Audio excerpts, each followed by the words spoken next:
Good morning students, welcome है आपका online class में। आज हम शुरू करने जा रहे हैं प्रोनाउन का जो तीसरा पोर्शन है, तीसरा जो टाइप है डेमोन्स्ट्रेटिव प्रोनाउन। इससे पहले हमने पर्सनल प्रोनाउन और पोसेसिव प्रोनाउन के बारे में विस्तार से चर्चा की थी कि कौन कौन से टाइप होते हैं, उसके किस प्रकार से एग्जाम्पल और में यूज किए जाते हैं और किस प्रकार से हमें इनका जो करेक्ट फॉर्म है उसको भरना होता है। तो इसी कड़ी में आज तीसरा टाइप लेकर हम आपके सामने आए हैं। आज हम डेमोन्स्ट्रेटिव प्रोनाउन के बारे में स्टडी करेंगे और जानेंगे कि डेमोन्स्ट्रेटिव प्रोनाउन क्या होता है और इसके कौन कौन से फीचर होते हैं जिससे हम इसके बारे में जानकारी प्राप्त करेंगे। तो देखते हैं demonstrative pronoun.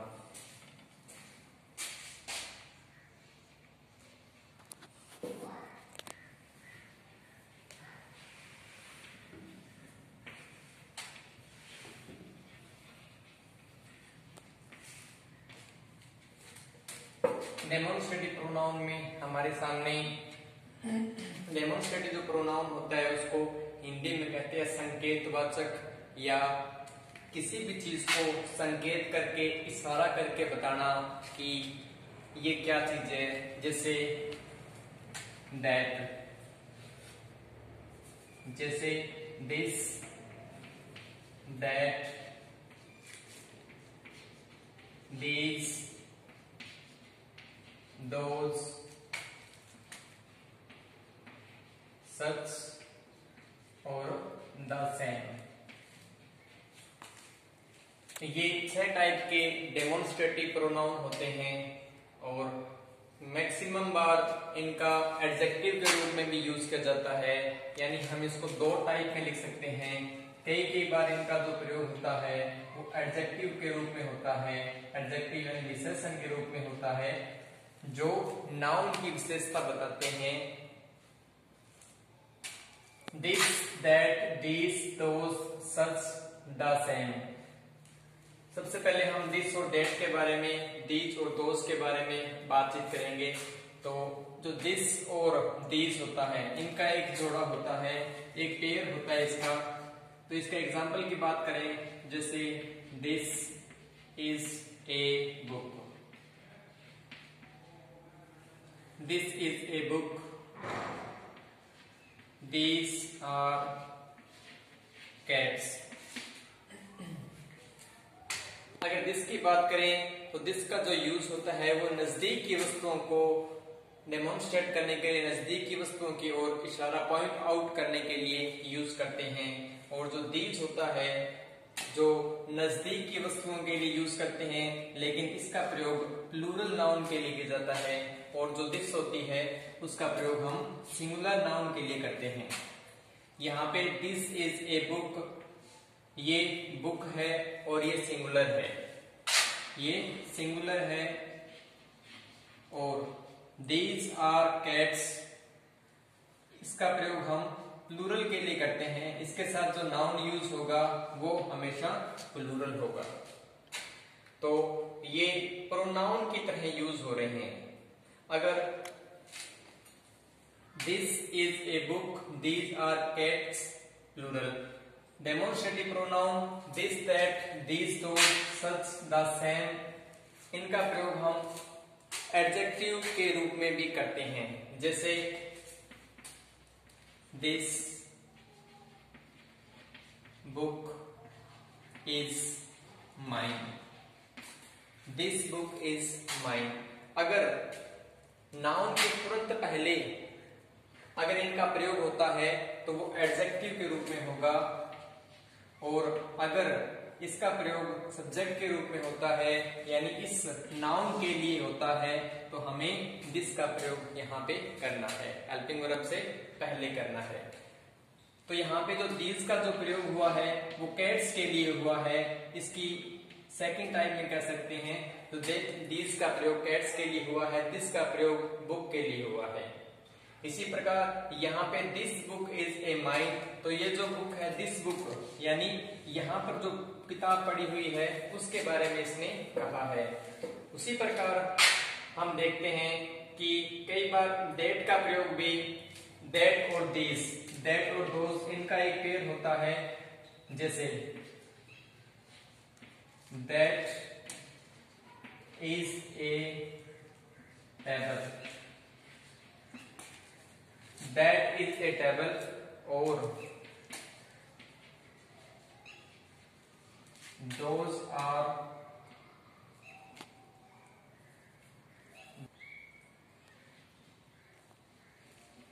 chairs, that is a table, those are chairs। दूर की वस्तुओं को और जो सिंगुलर हो, एक तो that का प्रयोग करते हैं हम दूर की वस्तुओं के लिए और सिंगुलर हो उसके लिए हम इसका that का प्रयोग करते हैं, और those का प्रयोग हम करते हैं दूर की वस्तुएं हो और कुछ और प्लूरल हो कोई भी चीज उसके लिए हम दोस का प्रयोग करते हैं। इस दैट का जो प्रयोग हुआ है वो इस टेबल के लिए हुआ है, क्योंकि जो टेबल है वो नाउन है और इस नाउन के लिए हमने यहाँ पे प्रोनाउन का यूज किया है।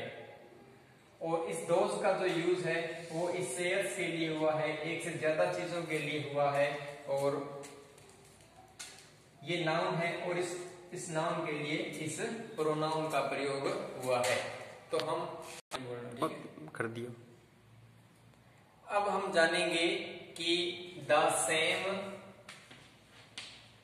सच और द सेम के बारे में, कि जो सच है इसका प्रयोग हम डेमोन्स्ट्रेटिव प्रोनाउन के रूप में भी करते हैं और डेमोन्स्ट्रेटिव एडजेक्टिव के रूप में भी करते हैं।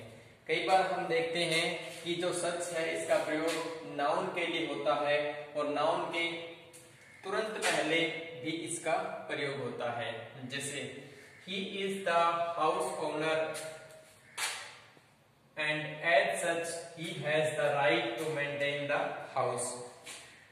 he is the house owner, घर का मालिक है, और यह he has the right to maintain कि यह सही समय पर अपने घर को मेंटेन कर लेगा। किसके बारे में बात हो रही है? The as such, as such आया है या ये सीधा सच आया है, तो ये किसके बारे में बात कर रहा है? इस नाउन के यानी हाउस ओनर, घर के मालिक के बारे में बात कर रहा है कि ये व्यक्ति इस घर को सही समय पे right to maintain the house, सही समय पे मेंटेन कर लेगा। तो सच का प्रयोग नाउन के रूप में, प्रोनाउन के रूप में अगर कहीं पे होता है तो ये उस नाउन के लिए यूज होता है जो इसके लिए सेंटेंस में यूज हुआ है। जैसे he is the house owner and as such he was the right to maintain the house। तो यहाँ पे जो सच का प्रयोग हुआ है वो इस नाउन के लिए हुआ है, तो ये प्रोनाउन की श्रेणी में आ गया, क्योंकि ये डेमोन्स्ट्रेटिव एडजेक्टिव, डेमोन्स्ट्रेटिव प्रोनाउन बन गया, ये डेमोन्स्ट्रेटिव प्रोनाउन बन गया। अगर इसी सच से पहले अगर कोई नाउन आता है, सच के तुरंत बाद अगर कोई नाउन आता है तो वो उस टाइम जो सच होगा वो एडजेक्टिव बन जाएगा। जैसे such is your mistake that, जैसे such is your mistake that nobody can forgive you, कि तुम्हारी जो गलती है उसको कोई भी व्यक्ति क्षमा नहीं करेगा। किसके लिए क्षमा नहीं करेगा? मिस्टेक के लिए। किसके लिए? मिस्टेक के लिए। जैसे सच, यहाँ पे जो सच का प्रयोग हुआ है वो इस नाउन के लिए हुआ है, मिस्टेक के लिए। इसी प्रकार हम बात करते हैं कि सच is your mistake that nobody can forgive you, यानी इस नाउन के लिए इस सच का प्रयोग हुआ है तो ये प्रोनाउन बन गया। इसीलिए हम कह सकते हैं कि कई बार अगर वाक्य में किसी दूसरे नाउन के लिए सच का प्रयोग होता है तो वो किसी डेमोन्स्ट्रेटिव प्रोनाउन की सेक्शन में हम उसको रखते हैं। अगर कई बार ऐसा भी होता है जैसे nobody can forgive you for such a mistake. Nobody can forgive you for such a mistake. यहाँ पे जो सच आया है, यहाँ पे जो सच आया है, इसका प्रयोग हम करते हैं एडजेक्टिव के रूप में, क्योंकि ये नाउन है, ए मिस्टेक ये नाउन है और नाउन के तुरंत पहले हम एडजेक्टिव का प्रयोग करते हैं। तो जो ये सच है ये डेमोन्स्ट्रेटिव एडजेक्टिव है, डेमोन्स्ट्रेटिव एडजेक्टिव, क्योंकि नाउन के तुरंत पहले यूज हुआ है। दूसरी तरफ अगर हम बात करें दूसरे सच की, तो ये जो सच होता है ये वाक्य में, सेंटेंस में अगर कोई भी नाउन आता है उसके लिए यूज होता है। लेकिन अगर दूसरी तरफ हम बात करें तो अगर नाउन के तुरंत पहले अगर सच का प्रयोग होता है तो वो उस नाउन के लिए प्रयोग होगा, एडजेक्टिव के रूप में उसको हम रख सकते हैं। इसी प्रकार द सेम की बात करें तो this is the same book that I bought yesterday, कि यह वही बुक है जिसको मैं कल बाजार से लेके आया था। तो द सेम बुक है, बुक क्या है, नाउन है, और नाउन के तुरंत पहले द सेम का यूज हुआ है। इसका मीनिंग्स ये है कि जो द सेम है ये एडजेक्टिव है, इसको हम डेमोन्स्ट्रेटिव एडजेक्टिव के सेक्शन में भी रख सकते हैं। यानी हमने अब तक बात की कि अगर कोई भी चीज, कोई भी डेमोन्स्ट्रेटिव प्रोनाउन अगर नाउन के तुरंत पहले आता है तो हम उसको डेमोन्स्ट्रेटिव एडजेक्टिव कहेंगे। अगर, और दूसरी बात, अगर नाउन के बाद में यूज होता है, अगर जो नाउन है और उसके लिए सेंटेंस में कहीं पर भी उस डेमोन्स्ट्रेटिव प्रोनाउन का यूज होता है तो वो डेमोन्स्ट्रेटिव प्रोनाउन कहा जाएगा, न कि डेमोन्स्ट्रेटिव एडजेक्टिव कहा जाएगा। अब हम देखते हैं कि द सेम के बारे में, कि द सेम है उसका यूज हम कहां पर कर सकते हैं डेमोन्स्ट्रेटिव प्रोनाउन के रूप में। जैसे we thank you to your letter and in reply to the same, कि हम आपके लेटर के बारे में धन्यवाद करते हैं और सेम ही हम आपको रिप्लाई देंगे। तो यहाँ पे जो द सेम यूज हुआ है उसका प्रयोग हमने यहाँ पर लेटर के लिए किया है। किसके लिए किया है? लेटर के लिए, क्योंकि द सेम सेंटेंस में कहीं पर भी अगर यूज होता है तो इसका जो नाउन है, इस नाउन के लिए हमने यहाँ पर यूज किया है द सेम का। अगर बात करें हम द सेम की, तो द सेम के तुरंत बाद the same book, the same man, ऐसा इसके तुरंत बाद अगर कोई नाउन आए तो हम कह सकते हैं कि ये डेमोन्स्ट्रेटिव एडजेक्टिव है। अगर सेंटेंस में कहीं पर भी द सेम आता है और उसके बाद अगर कोई तुरंत बाद अगर कोई नाउन नहीं आता है तो उस सेंटेंस में द सेम का यूज डेमोन्स्ट्रेटिव प्रोनाउन के रूप में होगा और उसी सेंटेंस के किसी भी नाउन के लिए उसका प्रयोग होगा। इसी प्रकार जैसे डेट का प्रयोग होता है, दिस और डेट का प्रयोग होता है, इसके तुरंत बाद अगर नाउन आए, इसके तुरंत बाद अगर नाउन आए तो ये डेमोन्स्ट्रेटिव एडजेक्टिव होगा। अगर दिस और डेट का प्रयोग सेंटेंस में कहीं पर भी अलग यूज होता है, जैसे मैंने आपको एक वाक्य बताया था कि दिस इज ए पेन, तो यहाँ पे जो दिस है इसका प्रयोग इस नाउन के लिए हुआ है, यानी इसके तुरंत बाद नाउन नहीं है, तो ये डेमोन्स्ट्रेटिव प्रोनाउन के रूप में सेंटेंस में यूज होगा। इसी प्रकार दीज और दोज होता है, उसके लिए भी ये सेम ही प्रोसेस है। उसके तुरंत बाद अगर कोई नाउन आता है तो डेमोन्स्ट्रेटिव एडजेक्टिव के रूप में यूज होंगे। अगर उसके तुरंत बाद नाउन नहीं आता है और सेंटेंस में दीज और दोज के लिए कोई अलग से नाउन होगा जिसके लिए उनका यूज होगा। अब हम बात करते हैं दिस, दैट, इनके बारे में। कई बार इनका जो प्रयोग है सेंटेंस में वो कंपैरिजन के लिए भी किया जाता है और उसका अलग से भी प्रोनाउन के रूप में यूज होता है। जैसे the climate of Pune is better than that of Mumbai. यहाँ पर the climate of Pune, Pune का जो वातावरण है, इज बेटर, अच्छा है, than that of Mumbai, Mumbai से। तो यहाँ पे कंपैरिजन हो रहा है, कंपेयर हो रही है बात, यानी किससे कंपैरिजन हो रहा है? क्लाइमेट से, कि क्लाइमेट ऑफ पुणे, पुणे का जो क्लाइमेट है वो किससे बेहतर है? मुंबई के क्लाइमेट से। तो यहाँ पे जो दैट का प्रयोग हुआ है वो डेमोन्स्ट्रेटिव एडजेक्टिव, डेमोन्स्ट्रेटिव प्रोनाउन के रूप में प्रयोग हुआ है, क्योंकि बार बार रिपीटिशन को रोकने के लिए हम द क्लाइमेट की जगह दैट का प्रयोग भी कर सकते हैं। इसलिए हम कह सकते हैं कि जो प्रोनाउन है उसकी डेफिनेशन हमने देखी थी कि इंस्टेड ऑफ नाउन, कि नाउन की बजाय अगर हम प्रोनाउन का प्रयोग, नाउन की जगह पे हम प्रोनाउन का प्रयोग करते हैं तो वो प्रोनाउन होता है। तो यहाँ पे ये जो नाउन है और इसको अगर हम यहाँ पर भी लिख सकते थे than the climate of Mumbai. तो यहाँ पे नाउन की जगह हमने डेट का प्रयोग किया है, तो ये डेमोन्स्ट्रेटिव एडजेक्टिव के रूप में यहाँ पर यूज हो रहा है।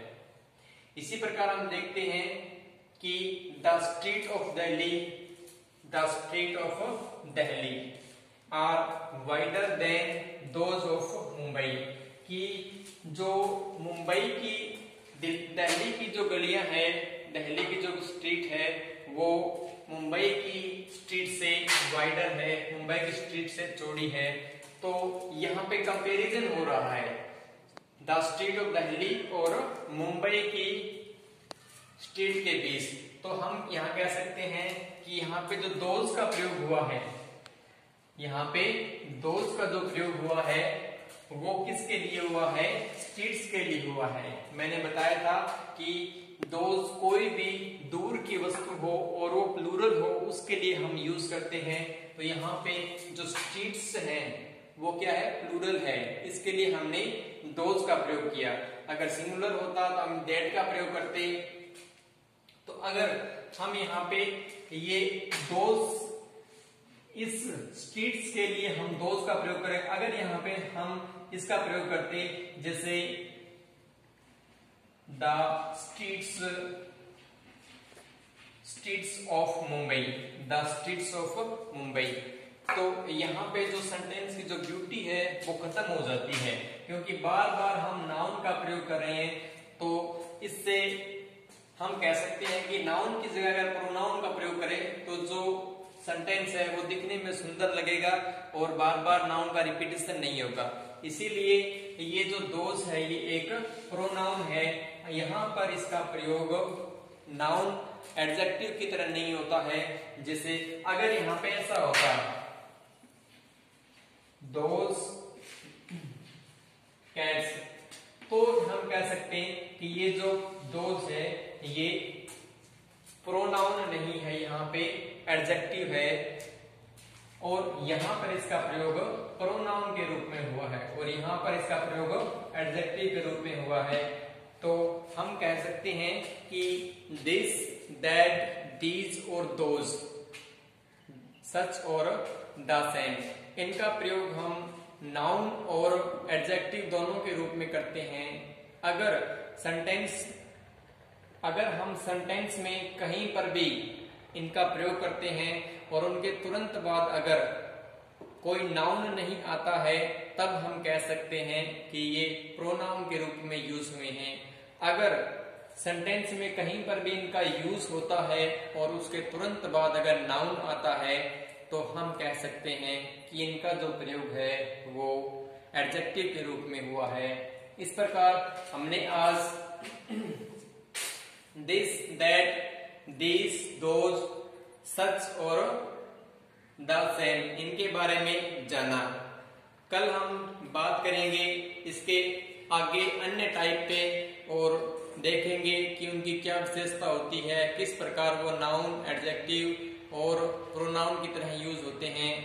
तो तब तक के लिए हम इजाजत चाहते हैं और कल विस्तृत स्टडी करेंगे हम डिस्ट्रीब्यूटिव प्रोनाउन के बारे में कि डिस्ट्रीब्यूटिव प्रोनाउन क्या होता है, क्या क्या विशेषताएं होती है उसकी, और सेंटेंस में किस प्रकार से क्वेश्चन पुट होते हैं। तब तक के लिए आप घर में रहें, सुरक्षित रहें और स्टडी करते रहें। कल हम दोबारा से एक नई टॉपिक, एक नए सेक्शन के साथ हाजिर होंगे। तब तक के लिए थैंक्स टू ऑल।